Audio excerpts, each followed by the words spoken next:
Televidentes en todo Manabí, en el resto del Ecuador y el mundo entero. Buenas noches y sean bienvenidos.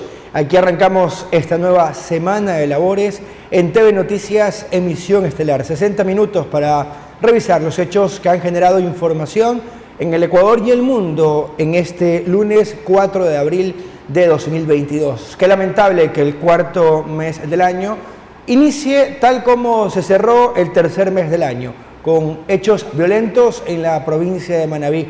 Hoy muy temprano fue asesinado un comerciante de pescado, un comerciante pesquero, también con recorrido en el ámbito deportivo, al estilo sicariato. Ya las autoridades han empezado una investigación para descifrar lo sucedido en torno a este caso. Siniestros viales que siguen tiñendo de sangre las vías de Manabí. 4 personas perdieron la vida el fin de semana en distintos hechos en diferentes cantones. Se reanudaron desde hoy las entrevistas para renovación de visas de turismos y negocios para Estados Unidos.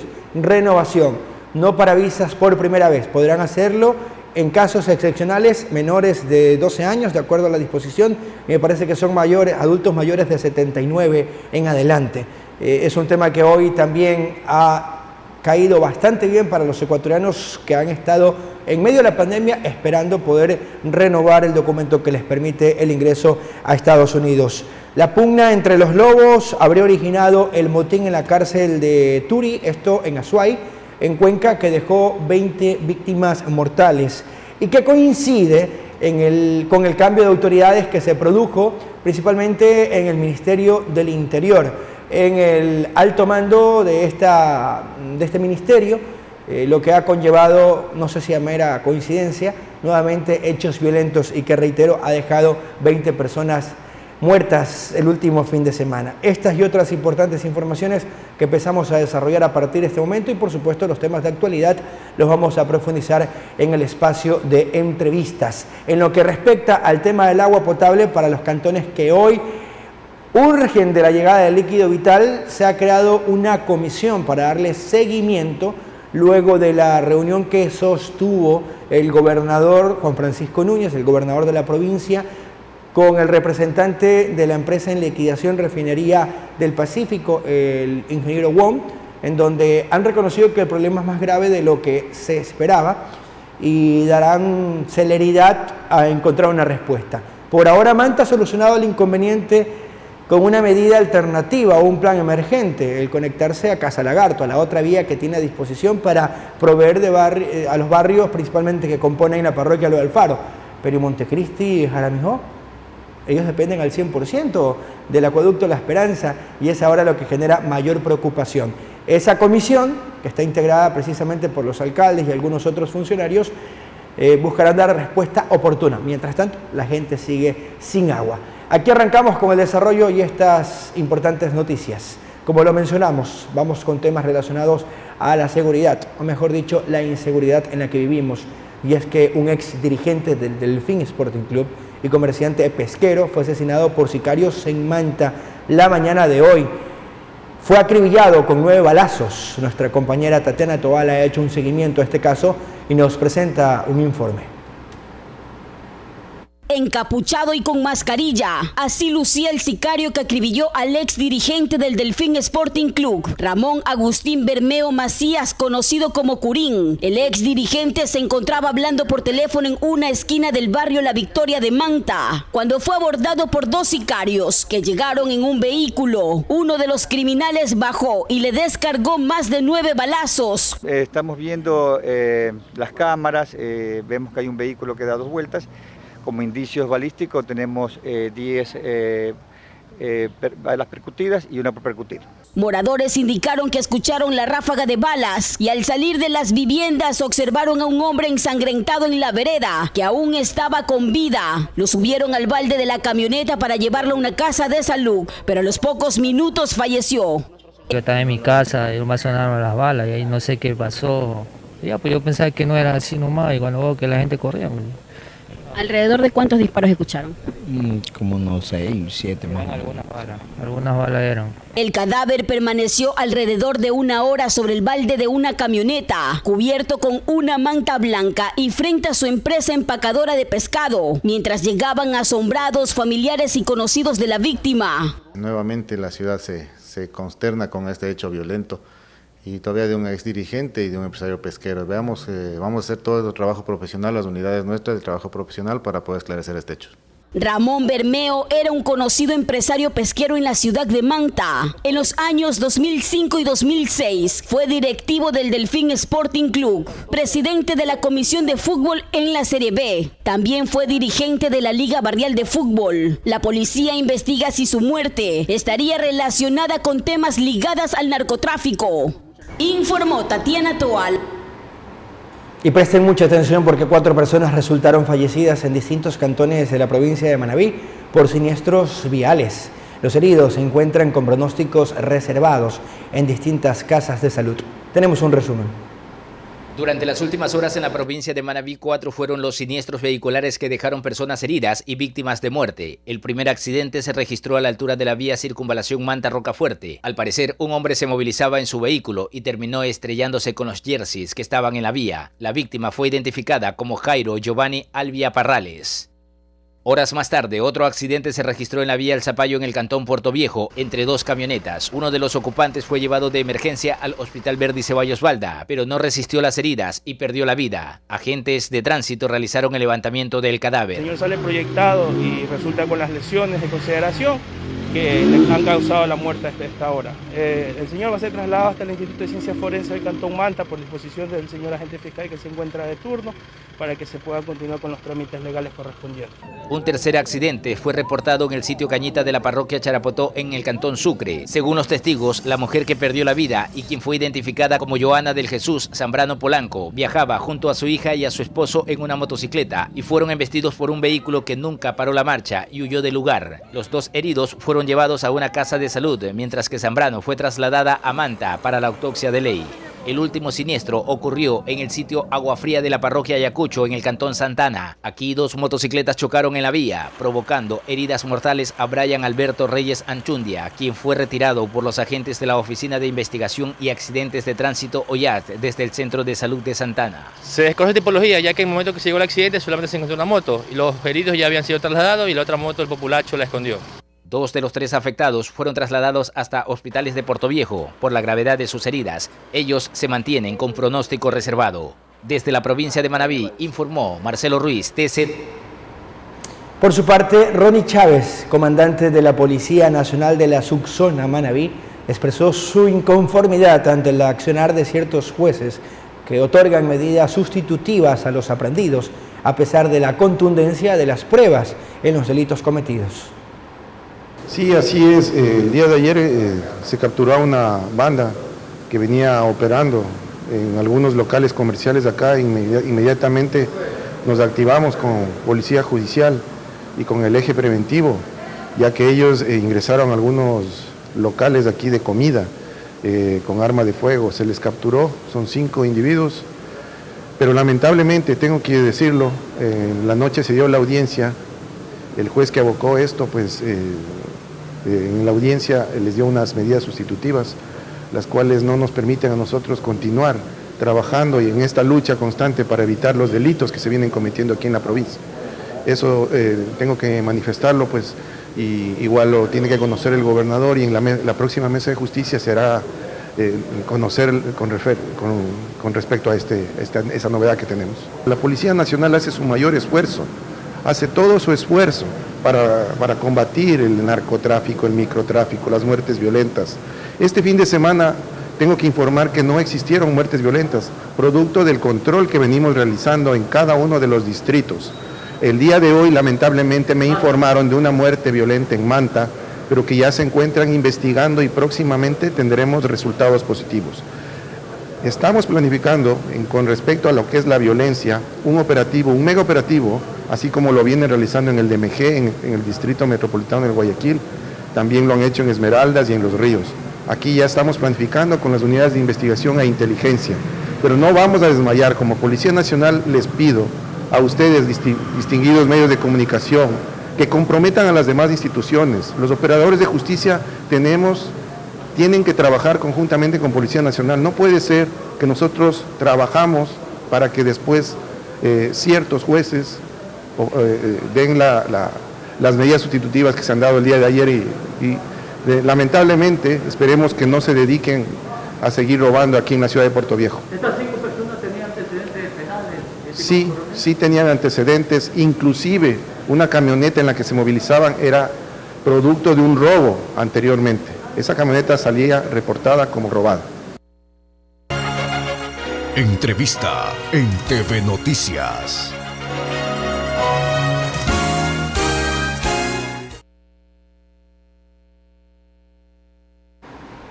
(19:21) en todo el territorio continental ecuatoriano. Regresamos con más. Esta es la emisión estelar de TV Noticias y sean ahora bienvenidos al espacio de entrevistas. La pandemia continúa pese a que el virus ha perdido tal vez la letalidad o los estragos que causa de manera directa a las personas que sufren justamente el del COVID-19. Pero hay algunos temas interesantes que se desprenden propiamente de esta pandemia, como por ejemplo los efectos que genera la enfermedad una vez que se recupera. Hablamos del síndrome post-COVID, lo que se define por la persistencia de signos y síntomas clínicos que se presentaron en la enfermedad y que continúan en la persona.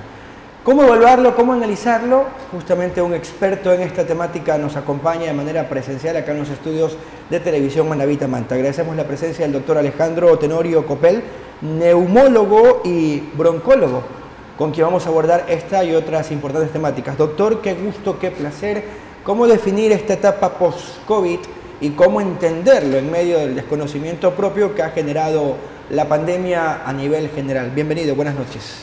Buenas noches, Carlos Luis, un placer para mí estar en Televisión Manavita, un honor. Bueno, en realidad usted lo ha enfocado muy bien, el tema es bastante simple y complejo. Simple en el sentido de no subestimar síntomas respiratorios, la pandemia no ha terminado, tenemos una gran cantidad de variantes, de variables, de mutágenos, de mutaciones. Ahora mismo tenemos una variante de Omicron, que fue el último tipo estirpe de virus de SARS-CoV-2, por sus siglas en inglés, o beta coronavirus del subtipo 2. Tenemos entonces que puede ser un cuadro muy leve, un resfriado común, como también puede ser un cuadro muy crítico que vaya a llevar a la persona a terapia intensiva y algunos de ellos lamentablemente irrecuperables que pueden llegar a la muerte.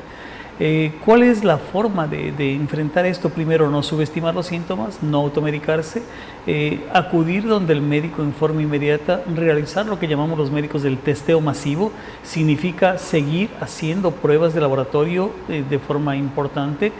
Recordar que durante la primera semana es muy valioso el aporte del hisopado nasofaringio para la realización de antígeno, pero que siempre va a estar supeditado al hecho de que después del 7º día es probable que no salga negativo, incluso estando positivo para COVID. Entonces el PCR, la reacción en cadena de polimerasa en tiempo real, se sigue convirtiendo en el estándar de oro desde el punto de vista laboratorial. El médico tiene entonces que examinar un contexto importante dentro del aspecto epidemiológico, en el aspecto de la pandemia, verificar ya en este momento, desde que se inició la pandemia, prácticamente a los 2 meses, el contagio fue comunitario, lo que significa que jamás podremos saber quién es la persona que nos ha contaminado, que nos ha contagiado, y eso ya no es importante. Lo importante es mantener las normas de bioseguridad, mantener distanciamiento social, estar en lugares con buena ventilación y aireación y con buena iluminación, evitar concentraciones en lugares cerrados, utilizar el lavado de manos con agua y jabón y la mascarilla, fundamental. Doctor, de diciembre del 2019, cuando se confirma el primer caso del COVID-19, a hoy, lunes 4 de abril, ¿en qué ha variado el COVID-19? Bueno, ha variado mucho. En Wuhan, el 19 de diciembre del 2019, por eso se llama COVID-19, porque nació en el año 2019, se estableció el primer caso y después pues fue un reguero a nivel mundial y esto no ha parado. Existen grandes diferencias porque en principio una enfermedad absolutamente desconocida, nueva para la humanidad, fue una enfermedad totalmente que nos agarró por sorpresa a todos. Incluso a los más positivos no pensábamos que sería algo tan grave, tan letal, y que tendríamos que guardar muchísima cautela en el manejo de la enfermedad. Ha variado mucho en nuestro país, si me permite hacer un análisis un poquito más nacional, en el sentido de que la vacunación ha tenido un impacto supremamente favorable para disminuir el grado o la gravedad y la letalidad de la enfermedad. Pero a la vez, relajamiento por parte de la ciudadanía. Lamentablemente aquí sí hay que ser muy claros en un asunto en el que existe una confusión importante con lo que significó la semaforización, que de rojo a amarillo, de amarillo a verde, y la gente piensa que el hecho de que se dé una orden burocrática, política, económica, social, se convierte en un orden de tipo sanitario, y esto es un error craso, porque no estamos hablando de que por el hecho de que se puede socializar de una forma más amplia, tenemos que bajar la defensa o bajar las medidas de bioseguridad. Esto es un error muy grande. Entonces sí, ha disminuido la cantidad de casos, la cantidad o el impacto en la gravedad de los pacientes de graves a críticos, pero la enfermedad todavía está presente. Repito pues, la vacunación en su tercera y ahora ya entrando en la fase de cuarta dosis ha tenido un efecto muy benéfico, muy positivo a nivel de evitar la contaminación y especialmente el impacto en cuanto a la gravedad, a que llegue un paciente a estar crítico, a que ese paciente esté sometido a ventilación mecánica con riesgo inminente de muerte y naturalmente a que tengamos menos mortalidad. Acudimos a su experiencia y conocimiento para que nos oriente, doctor. El COVID-19 aparentemente no culmina una vez que se ha superado la infección, porque hay traumas severos que posteriormente han estado apareciendo en los ciudadanos. ¿El COVID-19 termina siendo un mito o una realidad que aceleró enfermedades preexistentes? Bien. Y también hizo aparecer otro tipo de afectaciones en el organismo de cada persona. Es otra buena pregunta, Carlos Luis. Definitivamente es una muy buena pregunta y un muy buen comentario. El long COVID o el COVID o el síndrome post-COVID va a tener diferentes tipos de impactos de acuerdo a la población a la que ha afectado. Me refiero en forma específica a aquellos que tenían ya comorbilidades o enfermedades preexistentes, personas como aquellos que padecen diabetes, hipertensión arterial sistémica, hipertensión arterial pulmonar, problemas de cáncer, de tuberculosis, de enfermedad de VIH positivo, y personas que estén utilizando cierto tipo de medicamentos inmunosupresores, particularmente las personas que utilizan medicamentos ya sea para enfermedades reumatológicas u oncológicas. Entonces, estas personas tienen un nivel o un umbral menos alto de lo que es el sistema inmunitario y tienen la posibilidad de enfermar con más gravedad. Va a depender mucho las secuelas que deja el COVID del tipo de enfermedad que se ha presentado, si fue una enfermedad leve, moderada, grave o crítica. Naturalmente, en personas que han sido neumópatas crónicos, en personas que han tenido asma bronquial, bronquitis crónica, enfisema pulmonar, fibrosis pulmonar, tuberculosis pulmonar, son personas que están mucho más susceptibles de hacer o de desarrollar secuelas más graves. ¿Hay patrones ya definidos en etapas post-COVID de sintomatología que persiste? ¿Cuáles son las de mayor presencia? Sí. Si bien debemos saber en forma muy importante que el síntoma cardinal, o diré, el órgano diana es del aparato respiratorio, tanto a nivel bronquial como pulmonar o broncopulmonar. También tenemos otros órganos y sistemas como por ejemplo el cardiovascular, el corazón, las arterias, las venas, el hígado, los riñones, el encéfalo, el cerebro. Entonces existe una multivariedad de lesiones que pueden representar de long COVID o que pueden representar secuelas a nivel respiratorio, a nivel cardiovascular, a nivel neurológico y a nivel dermatológico, también muy comunes. Vamos entonces a poder valorar de manera adecuada en el contexto clínico, funcional, imagenológico. Significa, tienes que ver a un médico especialista que tenga experiencia en lo que es el manejo de COVID, tienes que ver además que ese médico realice cierto tipo de medición desde el punto de vista objetivo, Por ejemplo, pruebas de función respiratoria, esas pruebas de función respiratoria, espirometría computarizada, prueba de caminata o test de marcha de los 6 minutos, si es que es necesario pletismografía y también acompañarse al menos de una radiografía posterior anterior lateral izquierda de tórax y si es que el caso amerita hacer un CT scan o una tomografía de alta resolución de tórax. Es decir, no hay que normalizar el hecho que post-COVID sienta cansancio, fatiga, disnea, alteración en la concentración y algunos otros signos que deben ser considerados signos de alerta, doctor. Sí, definitivamente sí, Carlos Luis. Deben considerarse como no normales.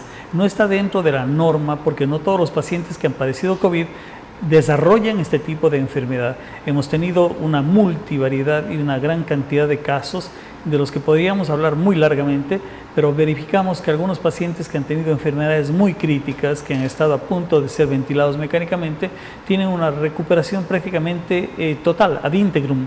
Pero esto es bajo la valoración de pruebas de función respiratoria, que las estamos haciendo acá en Manta, de espirometría, de test de marcha, de rayos X, de ser necesario un electrocardiograma y si es que fuese el caso y amerita hacer una tomografía computarizada de alta resolución simple de tórax. Pero si ha existido el interés por parte de la ciudadanía de hacer un seguimiento. Híjole. ¿O están alejados a la parte médica? Ya me habían dicho que usted era un muy buen entrevistador, pero el tema es el siguiente: crear conciencia.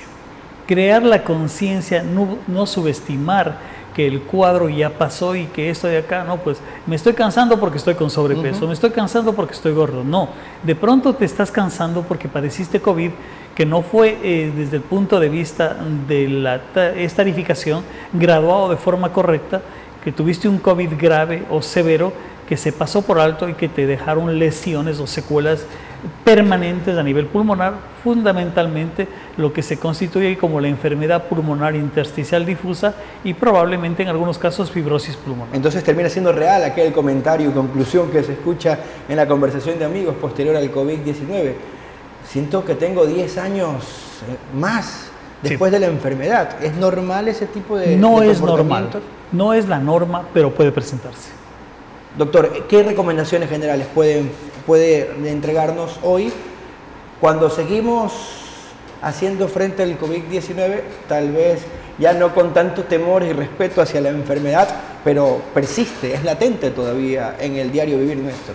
Bueno, la recomendación fundamental es mantener normas de bioseguridad, evitar conglomerados, evitar reuniones donde existe una gran cantidad de gente sin mascarilla, donde no haya una buena ventilación. Bueno, reuniones a campo abierto es bastante más aceptable. No subestimar los síntomas, acudir a un control médico, verificar cuáles son desde el punto de vista objetivo aquellas secuelas y qué tipo de limitación funcional está dejando al paciente que ha padecido una COVID grave o severa. Perfecto. Doctor, ¿cuándo será endémico esto? Bueno, el tema es que esperamos, bueno, de hecho tenemos una nueva realidad, estamos aprendiendo a vivir con COVID. Sin embargo, tenemos que ser más disciplinados, ser mucho más obsecuentes con nuestra gente, ser gente más solidaria, empática y también entender que el problema de uno es el problema de todos, que no es cuál sea tu sistema de creencias, creo en la vacuna, no creo en la vacuna, soy esto o aquello, simplemente tiene que prevalecer el bien común por el bien personal. Es decir, hoy estamos muy lejos que se baje la determinación por parte de la OMS de ser pandemia a que se vuelva algo normal. Bueno, vemos que este momento en Shanghái se están presentando nuevamente un confinamiento total. 25 millones de personas están confinadas porque se tiene el temor inminente de que vuelva con mucha fuerza y que tengamos, pese al sistema de vacunación y a todo lo que ha desarrollado el sistema inmunológico de cada ser humano, que tengamos nuevamente que afrontar consecuencias muy graves. Doctor Tenorio, gracias por sus criterios. Buenas noches. Gracias a usted, muy gentil. Doctor Alejandro Tenorio Copel, neumólogo y broncólogo, importantes criterios y valiosas recomendaciones que nos ha entregado hoy en la emisión estelar de TV Noticias. Hacemos una pausa y cuando regresemos tendremos detalles respecto a lo que fue hoy la reunión que sostuvo el gobernador de Manabí con los alcaldes de los cantones afectados por la falta de líquido vital luego del desacople que se registró la semana anterior en el acueducto La Esperanza. Esa información y otras más aquí en TV Noticias al regresar de la pausa. Restan 20 minutos antes de las 20 horas en todo el territorio continental ecuatoriano. Regresamos para revisar más informaciones aquí en la emisión estelar de TV Noticias.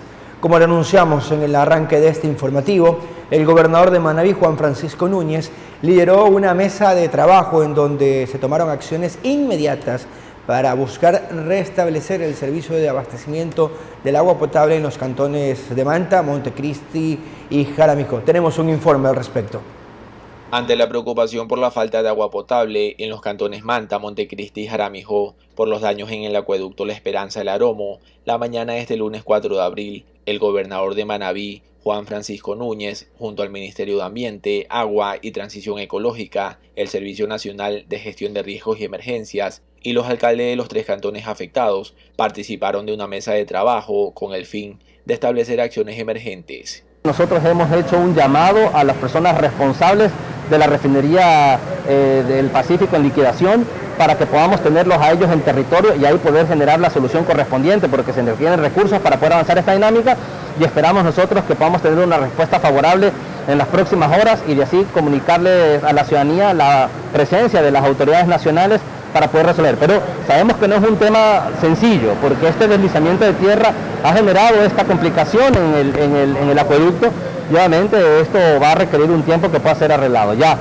desde Carlos Wong, que es el responsable de la refinería del Pacífico en liquidación, vamos a conocer específicamente cuál es el tiempo que nos tomará para poder solucionar esta problemática. Entre las medidas tomadas en esta mesa de trabajo está el dar por culminado el convenio que mantiene la refinería del Pacífico con el gobierno autónomo descentralizado de Manta, establecer un nuevo convenio entre los municipios de Manta, Jaramijó, Montecristi y la refinería del Pacífico. También se anunció la conformación de una comisión técnica, la misma que realizará una evaluación de los daños en el acueducto y emitirá un informe en 24 horas. Asimismo, se creará una comisión permanente que dará seguimiento a todas las acciones que tengan que realizarse, así como también la conformación de una comisión legal. Además, el municipio del Cantón Manta dotará de agua a los cantones vecinos, Jaramijó y Montecristi, hasta que se restablezca el servicio de dotación de agua y la mesa técnica 1 del COE provincial se mantendrá activa. Aquí lo importante es el diálogo con las diferentes alcaldías y de esa manera encontrar una solución integral. Aquí lo importante es que también las alcaldías tengan que presentar los proyectos, tengan que también presentar proactivamente la gestión que nos permita a todos juntos solucionar esta problemática. No es un tema exclusiva del gobierno central, sino principalmente de las alcaldías correspondientes y justamente para eso es el diálogo que se les ha convocado. Sabemos que es complejo lo que estamos enfrentando, pero hemos podido establecer un plan de acción con una solución inmediata y una vez solucionado este daño en el acueducto, iremos por la solución integral. Los informes que realicen las comisiones serán elevados a la mesa técnica 1 del COE provincial y posterior a la nacional, aseguró el gobernador Juan Francisco Núñez. José Cusme, Televisión Manavita. Esperemos si se encuentre la solución de manera casi que inmediata. Esto no es un tema de 1, 2, 5 días, 4 meses como se proyectaba. Los requerimientos son urgentes por parte de la ciudadanía.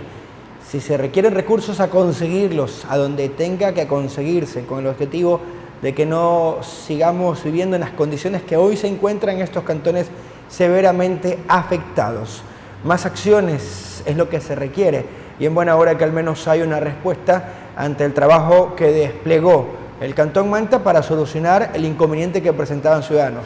Y ahora hay una voluntad para también extender la mano amiga a los cantones aledaños y cercanos que también están afectados. Esperemos si Petroecuador y Refinería del Pacífico, empresa en liquidación, asuma las consecuencias de lo que han sido malos trabajos y administraciones paupérrimas, más allá de que esto es una consecuencia de una afectación debido a las condiciones climáticas y la temporada invernal, pero se requiere ya una respuesta ante este tema.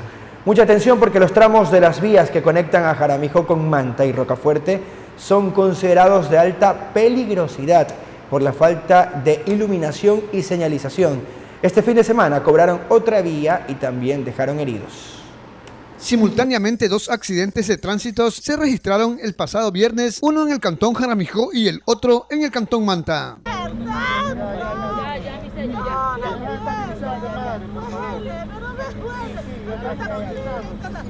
El primero ocurrió en la vía Manta-Coliza, a la altura de la fábrica Tadel, donde una persona de sexo femenino sufrió graves heridas al perder el equilibrio de su moto. El otro accidente ocurrió a unos metros del redondel del Imperio, donde un vehículo se accidentó chocando frontalmente con un Jersey, misma que falleció una persona de sexo masculino. Tuvimos el llamado del 911, ECU 911, en el sector de la entrada a Coliza, un accidente de tránsito, donde una persona se movilizaba en una moto con un acompañante, en la cual acudimos, nuestra ambulancia acudió al mismo y verificó posiblemente una posible fractura en lo que es la tibia y peroné, y fue trasladada hasta el hospital del seguro. Y ahí nos reportaron otro accidente en la vía Redondel del Imperio, en la cual es donde estamos ahora, y lamentablemente, pues bueno, un accidente que él posiblemente, dicen los moradores del sector, que perdió pista e impactó con los Jex. La persona ya está sin signos vitales, pues se comprobó. Moradores del sector indicaron que los accidentes se dan por falta de iluminación en la vía. El problema aquí es de la empresa eléctrica que no alumbra todos estos postes de luces.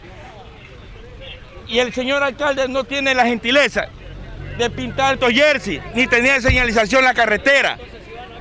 Aquí ya son 4 muertos, antes del puente son 5 muertos, porque no tiene señalización. Esto no tiene señalización, todo esto es oscuro, algo demasiado oscuro. En estos accidentes de tránsito intervinieron los bomberos del Cantón Jaramijó y personal de la CTE. Jairon Giovanni Parrales es el nombre de la persona que está fallecida. Aproximadamente él estamos hablando de 27 años, aproximadamente 27, 28 años. Dicen que es oriundo del sector de los bajos. Estamos todavía en la verificación de los datos. Informó Filemón Macías, Televisión Manavita. A esta hora también se reporta un fuerte siniestro vial a la altura de la vía Manta-Rocafuerte. Es la información que se está generando a esta hora. Es un fuerte choque. Es una noticia que se encuentra en desarrollo y de seguro más adelante estaremos actualizando la información que se está generando a esta hora de la noche. Y tras la emergencia de este fin de semana en la cárcel de El Turi, en el cantón Cuenca, que dejó 20 muertos, se activaron protocolos en los demás centros de reclusión del país para evitar amotinamientos similares. Así lo reseña en el siguiente informe nuestra cadena aliada Majestad Televisión.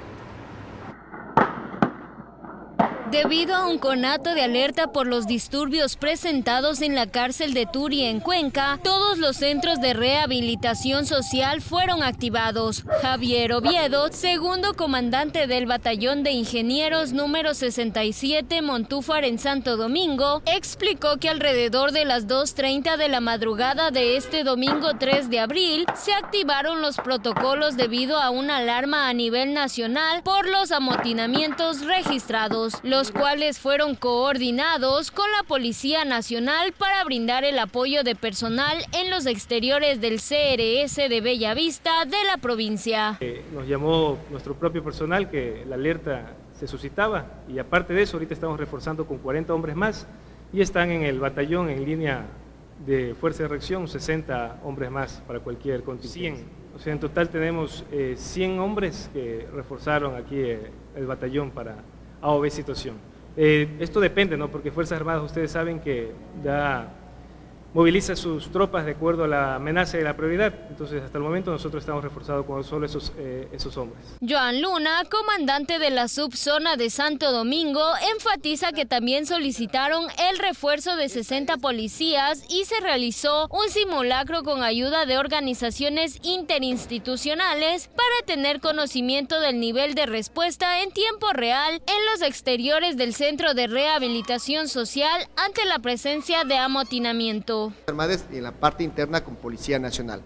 Además, estoy indicando que han llegado 60 policías más a reforzar. Por cualquier circunstancia, he pedido yo que venga a reforzar acá personal de la Unidad de Mantenimiento del Orden. se encuentra controlado, hemos hablado con los dirigentes que se encuentran al interior de la cárcel, no tenemos por el momento algún hecho violento, de sangre, amotinamiento, está todo controlado por el momento y cualquier cosa nosotros hoy en la mañana hicimos inclusive un simulacro con bomberos, con agencia de tránsito, con Policía Nacional, con Fuerzas Armadas para saber nuestro nivel de respuesta en tiempo real. Autoridades explican que se mantendrán realizando trabajos en coordinación y ayuda interinstitucional para prevenir que se presente algún disturbio en el interior de la cárcel de la ciudad. Jessica Rojas, El Informativo. Y tal como lo anunciamos, tenemos imágenes en vivo que se están generando en el siniestro vial a la altura de la empresa Fishcore, en la vía Manta-Rocafuerte. A pocos metros del redondel del Imperio se registra a esta hora un fuerte siniestro vial. Una camioneta doble cabina del año se impactó con un tanquero de combustible, un tanquero que transportaba presumiblemente combustible. El hecho se está generando a esta hora en vivo. La persona que conducía al momento del siniestro la camioneta se encuentra herida y atrapada, y ya los bomberos a esta hora se encuentran trabajando para tratar de sacarlo de la camioneta y que sea trasladado a una casa de salud con el objetivo de identificar en qué condiciones se encuentra producto del fuerte impacto. La camioneta ha quedado destruida, la mitad del vehículo prácticamente inservible, de acuerdo a lo que nos entregan las imágenes a esta hora de las primeras informaciones que se tienen. En un principio se pensó que la camioneta, producto de la falta de iluminación en esta vía que conduce hacia el cantón Rocafuerte desde Manta, había causado que se estrellara con los Jersey, pero luego se confirma que el encontrón fue con un tanquero que se presume transportaba combustible en la parte de atrás del tanquero. Ya veían ustedes en imágenes los daños que sufrió, pero lo cierto es que a esta hora los bomberos de Manta trabajan para tratar de sacar a la persona que se encuentra atrapada. De lo que hemos recabado de información, los cybers se activaron producto del fuerte impacto y eso provocó que la persona falleciera porque el impacto fue bastante fuerte. Es una noticia que se encuentra en desarrollo. Qué lástima que la respuesta haya llegado algo tarde, pese a que aún no se efectúan los trabajos, luego de la presencia la semana anterior por parte del presidente de la República, Guillermo Lasso. Ojalá den celeridad a la entrega de los recursos y se intervenga estas vías y a su vez la Corporación Nacional de Electricidad también reciba los rubros para que se mejore la iluminación en esta oscura vía que ha cobrado varias vidas en el Cantón Manta. Es una noticia que se encuentra en desarrollo, ya lo estaremos más adelante actualizando. Antes de cerrar este informativo, por ahora vamos a una pausa, me indica producción, ahí vemos otra vez en imágenes, esto es en la vía Manta-Rocafuerte, ahí las imágenes de cómo quedó la camioneta destruida, una noticia que se encuentra en desarrollo en este momento. Qué lástima, porque en el inicio del informativo hablábamos de 4 muertes producto de impactos viales. Allí ven la camioneta, es una Chevrolet D-Max con placas PDN 6723, placas de la provincia de Pichincha. Es una Chevrolet D-Max del año la que se ha impactado hoy en estos precisos momentos con un tanquero que se presume transportaba combustibles, o que al menos ese es el uso que se le da. Es un hecho que se está desarrollando y que se encuentra justamente la información en desarrollo. Ya lo estaremos más adelante actualizando. Así llegamos a la parte final de esta emisión de noticias. Les agradecemos a ustedes por habernos acompañado y por arrancar juntos esta nueva semana de información. Volvemos mañana a las 19 horas, pero recuerden, hoy a las 22 la emisión al cierre para seguir revisando estas y otras importantes informaciones. Cordiales saludos, buenas noches y que descansen.